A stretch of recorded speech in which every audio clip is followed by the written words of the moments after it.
All right, in this video, we're going to talk about the second practice problem from chapter 2b.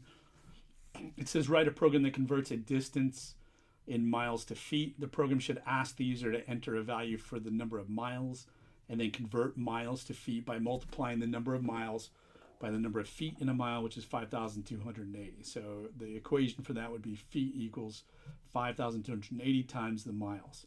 Display the number of miles that the user entered as well as the converted value in feet. The program should be able to handle decimal values entered for miles. Round both the original value and the converted value to the nearest tenth, so one decimal place.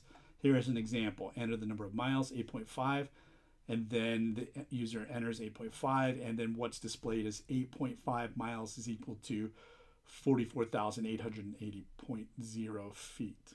Okay? So that's what we've got to do. So again, if you haven't tried this on your own already, I really encourage you to do that. Again, that's the best way, really the only way to study for the coding exams. So try this and then you can look through this video and try to match your solution to mine. So, all right. So start a new one here. So first thing we want to do is to create a variable called miles and get input from the user.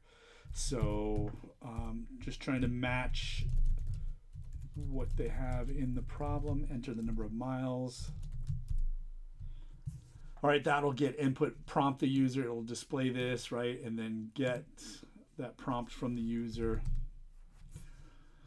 But we'll need to turn around and use the value for miles in a calculation, which means that we need to change it to a numeric type.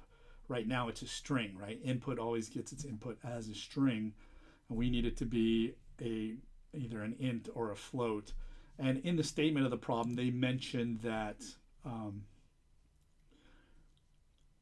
somewhere in there it says the program should be able to handle the decimal values entered for miles. Okay, so that means we're going to need to change this to float.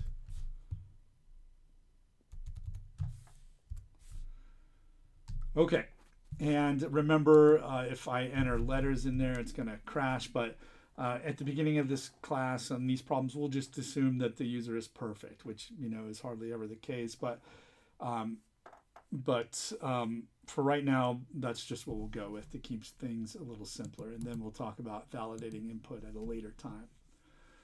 Okay, so that gets us the input, and that's sort of the input part of the problem. And then the process part is where we'll need to make the calculation. So we're going to be calculating the number of feet, and we're given this little formula here. Although this is kind of the way that it might be written in math class, we'll need to write it in terms of something that Python feels a little bit better with, and that's multiplication. So we'll have to use the multiplication operator is what I'm trying to say. So we can't just write it like this, right? Python's not going to go for that. You'll get a syntax error there, and so you need to put the actual multiplication operator in there.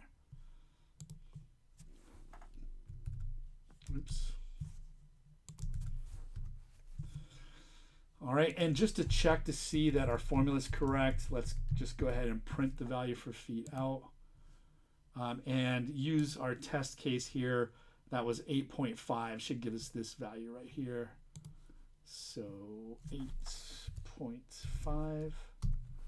So that looks correct, right?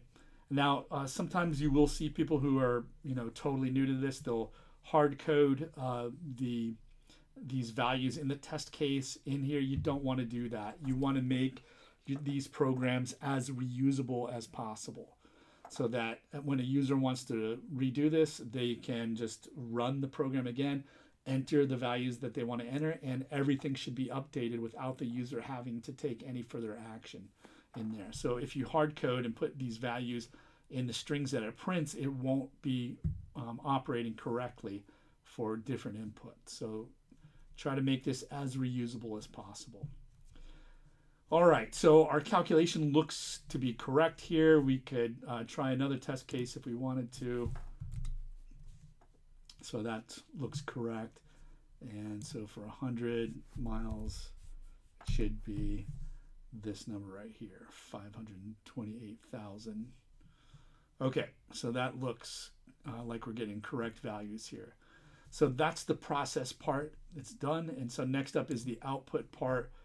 We want to make our output match this that's shown in the statement of the problem. Okay, so that is going to be, we're going to use an F string, right, for that. And so the first thing is the number of miles. So we can put miles here, and then the actual word miles is equal to, and then the value of the variable feet, and then the actual word feet here.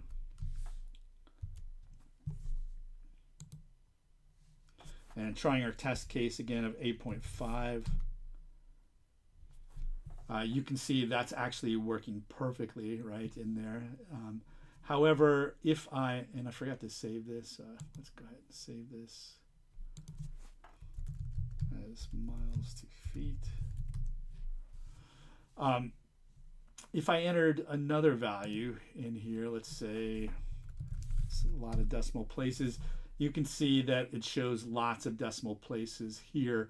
In the statement of the problem, it specifically asks us, it says, round both the original value and the converted value to the nearest tenth. Okay, so that's what we need to do. And so in order to do that, because we're using F strings, that's really easy, right? We want to do colon inside the format specifier, and then we'll put a comma there because to use commas as the separators, the 1,000 separators. You can see here that it's actually shown in the output here. So we'll do that, even though it didn't say it in the statement of the problem. It's showing it here. So you should try to make your input and output match this as much as possible. All right, and then for the format specifier, we want 0.2 to round it to 2 decimal places, and then actually I guess it's 1 decimal place they want. So it would be 0.1, yeah, 1 decimal place. And then F, otherwise it will display it in that notation that looks a little like scientific notation. And let's do that also on feet. So comma 0.1 F.